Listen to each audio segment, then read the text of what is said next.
these days, there's a lot of experimental surgeries performed by doctors on trans people. And sometimes it's just to hone their skills or try a new technique, etc. I've seen a lot of times people go through such surgeries and the post-op care is just not there. And I've heard the doctor just stopped receiving their calls and the person lives with a deformity. Is there any legal recourse this person can take in such scenarios against the doctor?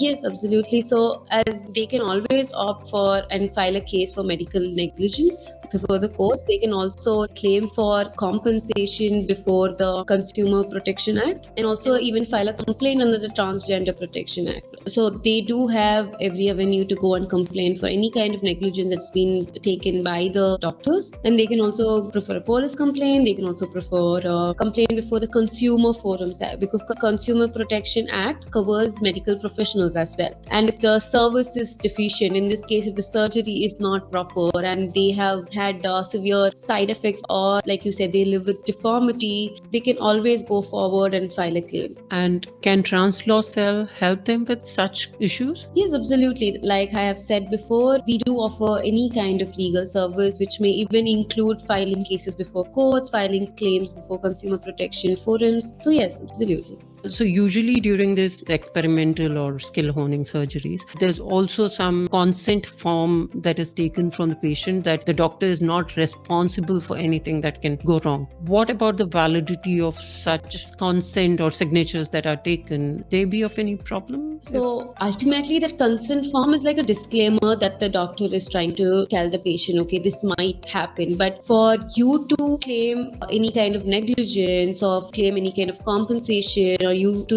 know that there has been fundamentally something wrong with the surgery, there needs to be a higher threshold saying that, okay, this is what I signed up for, but this has happened. And if you are able to make a case for it, regardless of whether you have signed the consent form or not, you can always go and seek legal relief or any kind of judicial relief for that matter. Okay. Even though in that consent form it was mentioned that it was an experimental surgery, etc., you can still seek relief. Yes, you can. I'm just giving you an example. Like if it had direct effect on your physical or mental health and you know that there's a correlation between what the doctor has done and why it's happening, yes, you can definitely press for it. Because even in the Trans Act, it also says that you cannot be discriminated on any grounds, and like you cannot be treated unfairly, and you have every recourse for any kind of medical help or schemes by the government themselves. So that being the case, I don't see just a consent form being a bar for going and seeking relief. And to seek help from Trans Law Cell, do they have to be around Karnataka? No. So we extend our services across India. For example, if you are in Delhi, we would first do an online consultation or just give us a phone call and we will ask you what the issue is, and we'll ask you to send you documents so that we know what exactly the issue is and what kind of legal advice we can give you, because not every case might require you to knock the doors of thought. So depending on all that, we will then advise whether you need to file a representation or a complaint before the police, or go to a certain government authority for some kind of relief, or go to court directly. So depending on all this, we can draft what's necessary, or we can help you write a complaint, or we can help you file a case. Like we might be in Bangalore, but we will be in constant touch with you, and if we have local lawyers in Delhi who can help you physically go and file the case, we would do that, and we can even argue for you in cases. It is an entire range of legal services that we are providing right now.